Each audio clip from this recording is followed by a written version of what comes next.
and welcome back to A Message for You. Um,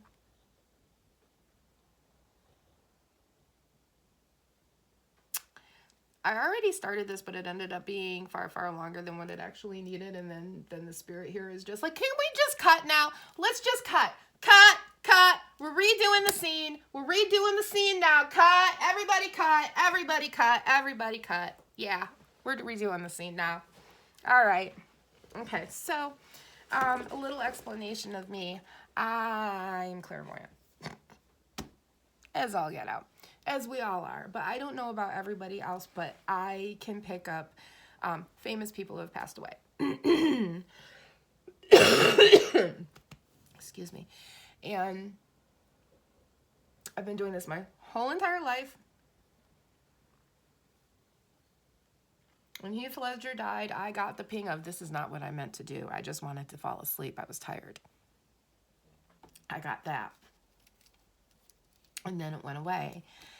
And as my gifts have grown, I get more and more energy. And one of the things you have to remember is that when people pass away, their energy pings around the earth for a while. I have a very, very dear friend who suddenly passed away, and we were supposed to have rain for 3 days in Oswego, New York, and instead we had the most beautiful sunshine.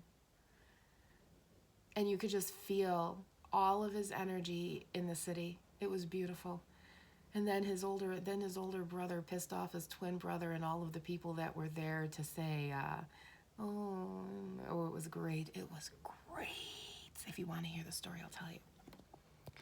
But what we're here to talk about today is trigger warning, because this is the first time I've been actually able to tune into this energy, because when they passed away, the energy was so big and so harsh and so overwhelming that I had to kind of push it away till today. And now it's that time to deal with this message, because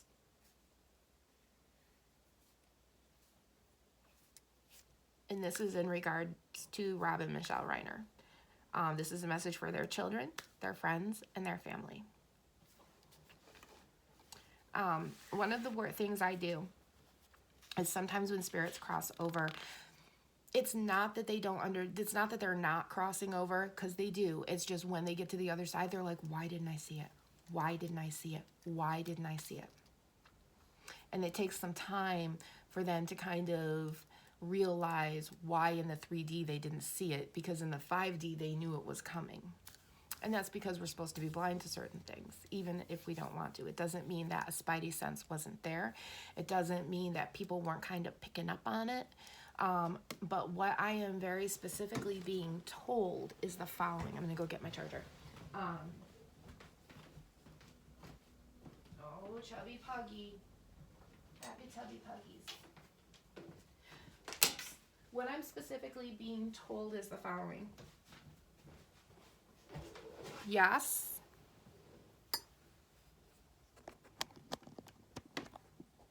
you were seeing signs.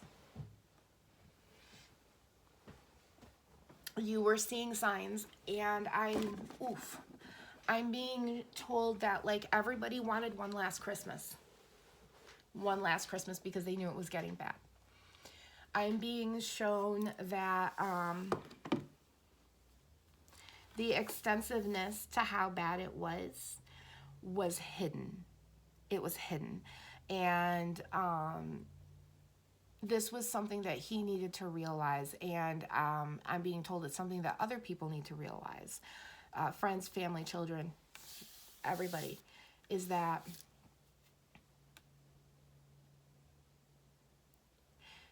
it's like a grid. No wonder I drew a grid. It's like you can see the surface, you can see the picnic on the surface of the picnic basket, right? But you can't see what lies underneath. And the movie that was channeled originally when I was doing this was the Michelle Pfeiffer movie, What Lies Beneath. And that's the most important part they're telling me that you need to realize.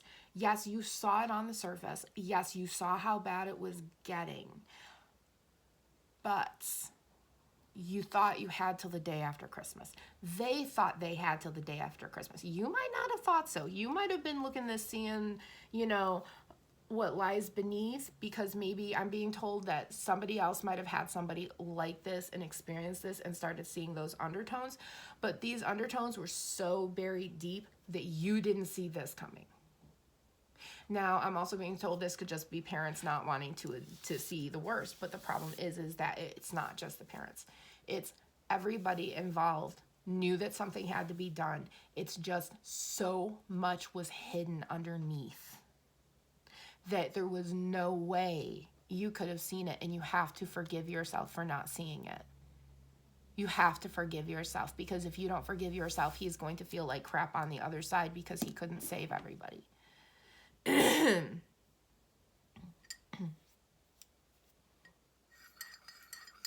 You couldn't have done anything about this.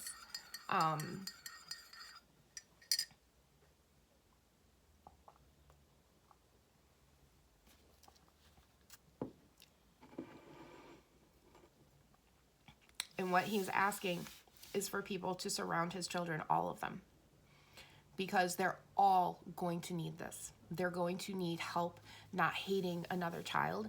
They're going to need help finding the peace to love this person and hate this person, and to try to understand the mental health illness and to hate the mental health illness. I'm being shown that they have to redirect their hate into not liking the mental illness but loving the person, because they know that this isn't that person. This person wouldn't do this, and I feel like this person is on the inside going, what the fuck, what the fuck, what the fuck, what the fuck. But the darkness is just taking them over too strongly and too hard. And this is not who they are on the inside. As a clairvoyant, I've also been asked to let everybody know that this gentleman is not clairvoyant. The rest of the family might have some spidey sensory, but there's no spidey sensory here. Even though they may talk about knowing things, they don't. Even if they've been right, that's not why they're right. I'm being shown that spirits are not, if they're surrounding him, it's to keep everybody else safe and not to give him gifts, because I'm being told that whatever is going on was there from the beginning. It might be something inherited, where in the 1800s somebody was like this, but after that everybody was either, maybe they had some schizophrenia, maybe there was some bipolar, but things were not like this. This is different. Being very much so told to express the difference that this is, to the point that I'm actually being told by Rob that the medical industry needs to start looking at this, because he's not the only one. He's not the only parent missing stuff, and and he says there are other parents out there seeing stuff that they're not getting listened to, and he said it's time to listen. I was also channeled that there may be a foundation, the Rob and Michelle Reiner Foundation for the mental health, where they go through and they go, okay, all of this is because of trauma, but all of this is a defect that, how can we help these people? They also reference to the show Pete and Horace, where at some point the medication was being discontinued because of liver failure, and rather than allowing them to be on there, they were pill rationing. So I'm being shown all of this stuff. Not that it's a reason, not that we're making excuses, but I'm being told this because there are other people out there that need 844 on the timer, that need to have this information too. So if you see your person with schizophrenia, bipolar, manic disorder, whatever this is, starting to wean down, ask why. Is it because you don't have enough pills? Is it because these pills aren't working? What is your logic behind this? And then go with them with that. I'm being told, always get the medical information. Always go to somebody else and ask the information, because even if you're hiding the fact that you're getting information about this person's illness, at least then when they come in, you'll understand more how to handle it. So if you're looking at somebody who's going, okay, I'm getting off of this clonazepam because I'm now addicted to it and I can't because it's driving me into psychosis. Hello. It's a horrible feeling. I am no longer on it. Then this is something that you have to consider and go, okay, well, they're crazy here. Maybe if they're not on it, they'll be less crazy. And I promise you, I'm not in psychosis anymore. Tired, exhausted, protracted withdrawal symptoms. Yes. Klonopin psychosis no longer. Thank God. So I'm being told that. And to please, you don't have to have pity. Have kindness. Remember that I love my children. I love all of my children, even my children who were not mentally well. And it was my greatest want in the world to get him better. And I'm actually being told that it was like everybody just wanted one last Christmas, and on the 26th we're committing someone, because this is getting more extensive and more out of hand. And it's not that people didn't see it, it's that they didn't see the depth. Okay, you were only seeing the surface, and there was no way for you to see the depth. Were your spidey senses inching you and going, yes. Forgive yourself for not acting on those spidey senses, because you probably weren't supposed to. And that's the hardest pill to swallow, and for me to say, is you weren't supposed to. You weren't supposed to, because there's something coming out of this that is going to be helpful to everybody, as long as everybody can stop being angry. Because he says he believes in love. He said, I did so many movies about romance because I need people to know what romance is. Do you know what it was like the first time I saw my wife, Martha? Do you know what it was like? My God, she was the most beautiful woman in the world, and I was like, there's no way she's going to like me. There's absolutely no way she's going to like a meathead like me. Another thing I channeled earlier was that Archie Bunker was so miserable that he didn't want to make movies about miserable people. He wanted to make movies about love and the truth. And he did. He doesn't have one regret. He did absolutely everything he wanted to. Did he want to make more movies? Sure. But even he knows that at this point, those movies couldn't be the same. They would have to be redefined and re-examined and redone. And maybe this was not his gift to give people anymore. Maybe it's time for directors to look at his movies and go, well, you know what, we would do that now. You know, we're not going to redo Sleepless in Seattle. We're not going to make another Sleepless in Seattle, but we're going to make a romance. You know, we're going to make a romance. And actually, he's just like, but could you imagine? Could you imagine? Sleepless in Seattle. But make it gay. And I'm just sitting here going, oh. Maybe one of them isn't out of the closet. Maybe one of them is bi. Who are we to say? He lost his wife. He has a son. He's bi. You know, maybe he had lost somebody. I don't know. Anyway, oh my God. Could you please? Could you please? This man, I'm telling you, it's like, did you see? This is the idea. This is what I'm thinking of doing. He's showing me Mel Brooks. And I got Al Brooks earlier.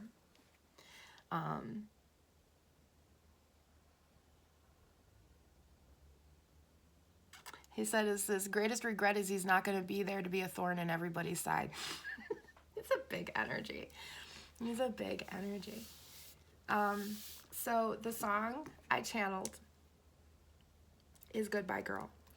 Specifically the Hootie and the Blowfish version.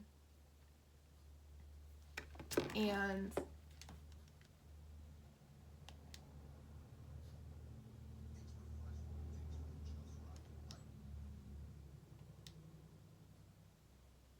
because why would I ever have it actually?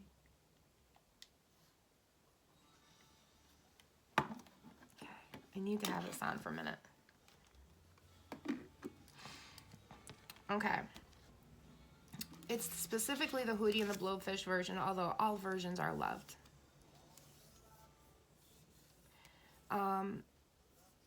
He says,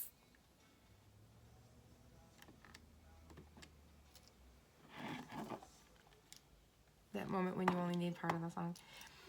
He says the most important parts of the song are this. He says, all my life I've waited for love to come and stay, and now that I found you, you must not slip away. He says that's how he felt when he saw your mother. All my life I've waited for this. Look at this woman. There's no way she's gonna like me. But she did. She did. And neither of them would have this any other way. Together or never. And I'm being told that there is no way either of them could have experienced the loss of the other person in this kind of tragedy. It would have eaten them both alive. So it was better that they went together. 1444 and 1441 on the timer. I know that might sound strange, but I'm very, very specifically being told that. And I'm being shown that he would not have been the same. She would not have been the same. And this kind of trauma would have ruined them as human beings. There was no way their souls could have carried on if one of them had lived. So they planned this from the 5D before everybody was born to go this way. And it doesn't help it, but it's hard about being clairvoyant is that you see in the 3D why things happen because you can see in the 5D. So you're just like, oh, well, that's why that happens. But it doesn't comfort you as the human in the 3D. But you need to know that.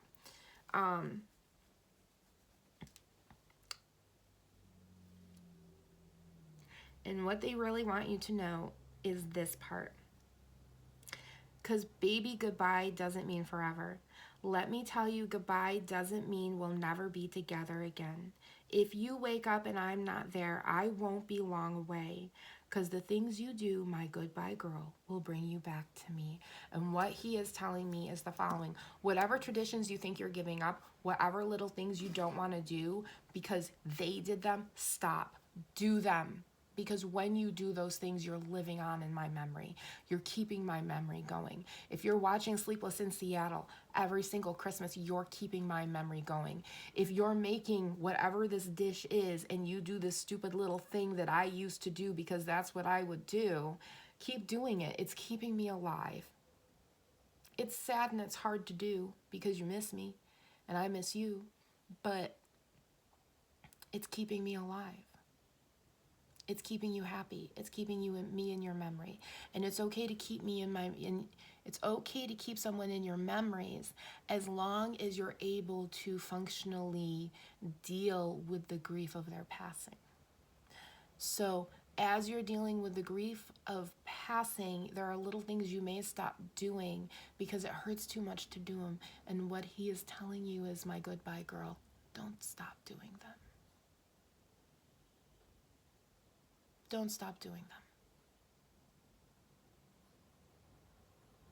Because every time you stop doing them, a little piece of me is taken away from you that in the future you're going to miss, and one day you're going to realize I stopped doing that, and the grief is going to be harder. And he's telling me that there was somebody in his life who did that, who didn't grieve properly. 1733 on the timer. I know you've been taken and you're afraid to hurt again. You fight the love you feel for me instead of giving in. But I can't wait forever, helping you to see that I was meant for you and you were meant for me. That last one felt more like it was towards his wife. Either way, again, he is saying, I know that you hurt, but you have to keep these traditions alive because it's what keeps you alive. You know? So if you chose not to put up a Christmas tree this year, if next year you feel like you're never going to celebrate Christmas again, please celebrate it. Celebrate Hanukkah, celebrate Christmas, celebrate Diwali, celebrate everything that you choose and want to celebrate. Do that because that is going to bring you better inner peace. It's going to help the grieving process, and it's going to help them be there. And know that every single time you do that, every time you do that stupid thing at the table that your dad used to do or that you started doing or you used to make fun of him, he's there. They're there. They crossed over and they are there by your side every single second. 1844. Every single second. There isn't a moment that you've been going through right now where your parents have not been directly next to you. Directly next to you. So when you feel that energy and you're like, I don't know what that feeling is, that's your parents. 1911. They have not left you. They've crossed over. Definitely crossed over. But their spirits are there with you, helping you to get through this time. And you guys, that's what they would like you to know. So good night, God bless you, I love you. Good night, God bless you, we love you. Be good, behave, be happy, be yourself. And that's the most important. That's the most important they want you to know. Be good, behave, be happy. Be yourself. Be who you are. Don't be what anybody else wants you to be.